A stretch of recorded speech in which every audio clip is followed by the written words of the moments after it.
Assalamualaikum warahmatullahi wabarakatuh. Perkenalkan, saya Mutia Nur Rahmah dari kelas 11 MIPA 1. Jadi, pada kesempatan kali ini saya akan membahas tentang dinamika peran Indonesia dalam perdamaian dunia. Salah satu tujuan nasional Indonesia sebagaimana tercantum dalam alinea keempat Undang-Undang Dasar Negara Republik Indonesia tahun 1945 adalah ikut melaksanakan ketertiban dunia yang berdasarkan kemerdekaan, perdamaian abadi, dan keadilan sosial. Jadi maksudnya di sini Indonesia harus senantiasa berperan aktif dalam menciptakan perdamaian dunia. Peran Indonesia sendiri dalam menciptakan perdamaian dunia melalui dua hal.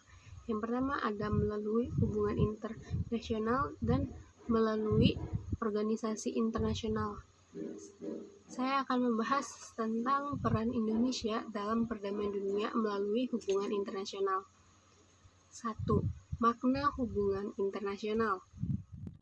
Jika seandainya Indonesia tidak melakukan hubungan dengan negara lain, apa yang akan terjadi?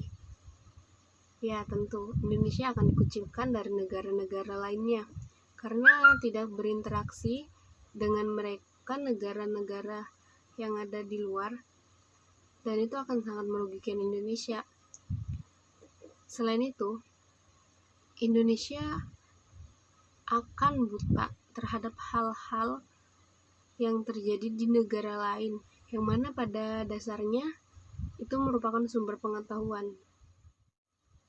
Nah, untuk mengatasi masalah itu, itulah pentingnya hubungan internasional. Secara umum, hubungan internasional diartikan sebagai hubungan yang bersifat global, yang meliputi semua hubungan yang terjadi dengan melampaui batas ketatanegaraan. Konsepsi hubungan internasional ini oleh para ahli sering dianggap sama atau dipersamakan dengan konsepsi politik luar negeri, hubungan luar negeri, dan politik internasional. Sebenarnya mereka memiliki makna yang berbeda, tetapi ada persamaannya, yaitu ruang lingkupnya, karena mereka bertiga ini sama-sama ruang lingkup internasional. 2. Pentingnya hubungan internasional bagi Indonesia. Perlunya kerjasama dalam bentuk hubungan internasional antara lain karena beberapa faktor. Yang pertama ada faktor internal, yaitu adanya kekhawatiran terancamnya keberlangsungan hidup ke depannya, baik melalui kudeta maupun intervensi dari negara lain. Yang kedua ada faktor eksternal, yaitu ketentuan hukum alam yang tidak dapat dipungkiri bahwa suatu negara tidak dapat berdiri sendiri tanpa bantuan dan kerjasama dengan negara lain. Pembangunan hubungan internasional bangsa Indonesia ditujukan untuk peningkatan persahabatan dan kerjasama bilateral, regional, dan multilateral melalui berbagai macam forum sesuai dengan kepentingan dan kemampuan nasional, dan untuk mencapai tujuan yang diharapkan dari pelaksanaan hubungan internasional. Bangsa Indonesia harus senantiasa meningkatkan kualitas kerjasama internasional yang dibangun dengan negara lain. Jadi saya ada menyebutkan kerjasama bilateral, regional, dan multilateral. Apa sih maksudnya? Bilateral adalah kerjasama antar dua negara, sedangkan regional adalah kerjasama antar dua negara atau lebih yang berada di satu kawasan. Lalu multilateral. Multilateral adalah kerjasama antar banyak negara. 3. Politik luar negeri dalam menjalin hubungan internasional. Dalam suatu hubungan antar negara satu dengan negara lain, tentunya tidak lepas dari tata pergaulan antar negara. Setiap negara mempunyai kebijakan politik masing-masing. Kebijakan politik masing-masing negara dalam pergaulan internasional ini dinamakan politik luar negeri. Berkaitan dengan hal tersebut, bentuk kerjasama dan perjanjian internasional yang dilakukan oleh bangsa Indonesia merupakan perwujudan dari politik luar negeri Indonesia. Politik luar negeri juga memberikan corak atau warna tersendiri bagi kerjasama dan perjanjian internasional yang dilakukan oleh suatu negara. Jadi, pada awal pendirian negara Indonesia, kita sudah dihadapkan dengan situasi kekuatan negara adidaya sebab akibat dari Perang Dunia II.